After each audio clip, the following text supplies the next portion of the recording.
Pagkaing Pinoy ang kilala sa kulay kahel na sarsa, makapal na noodles at kadalasan may topping na Melay! Spaghetti! Anong sikat ng pagkaing Pilipino ang kilala sa kulay kahel na sarsa, makapal na noodles at kadalasang may topping na hipon, baboy at chicharon? Spaghetti is wrong! Okay.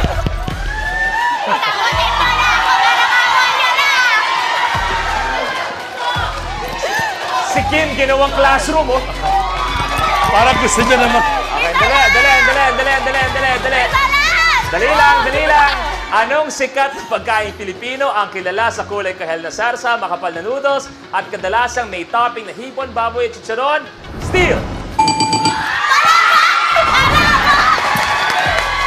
Palabok. Palabok